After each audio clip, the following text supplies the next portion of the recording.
Hello, and welcome to Keynote. I'm your host, Elizabeth Moore. In our October episode, we talked to 1199ers Sal Oliveri and Joanne Rosso about how they support each other on their health journeys. In this month's Keynote, Joanne shares how a coworker's tough love advice helped her get through a rough patch. And you'll also hear from the Benefit Fund's own dedicated WeightWatchers coach, Angelica McQuade, who shares an inspirational message and explains why that peer-to-peer support is so important. I did respond once to tough love with one of the coworkers, and you know what?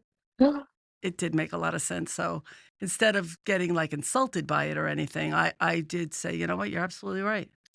I do need to do that. You know what it does? It gives you a reality check. Would you mind sharing what the tough love was? Sure. So what happens is in the emergency room, they send us in snacks like to get you through your day. So they had these little mini Oreo bags. So I helped myself to a couple of them, thinking this is the mindset. I'll hold on to these in case I need them, you know, like have that moment. And it's a package. There's only so many in there, although I did have a couple of them. And I'll hold on to them. So I was sharing that with our friend Warren. And I said, you know, I have these. And I'm going to keep them, and I'm going to hold on to them for when I need them. And he said to me, why?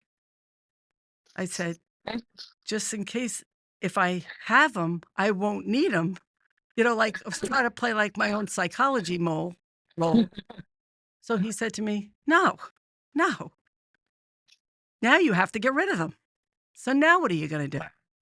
So I said, oh, I didn't think of that.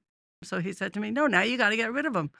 So I said, you know, you're right. So I went back and I delivered them back to the ER, to the box that they were in, and I got rid of them.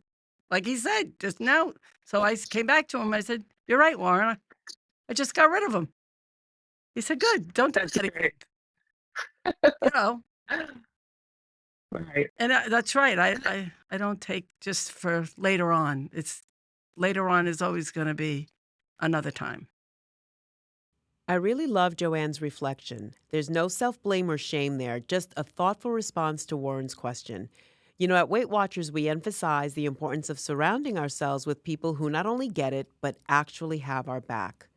We know the experience of working towards weight health goals, or anything else for that matter, is enhanced when we have others counting on us for accountability and inspiration, and they know we're counting on them too.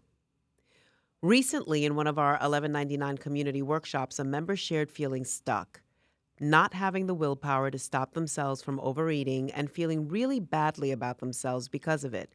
Immediately, everyone jumped in, giving them much-needed reassurance about all the things that were going well.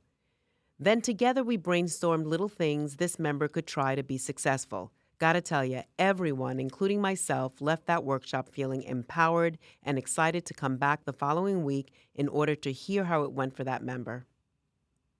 I also love that successful WeightWatchers members, those who've achieved the at-goal lifetime milestone, they keep coming back, serving as role models and cheerleaders for everyone else.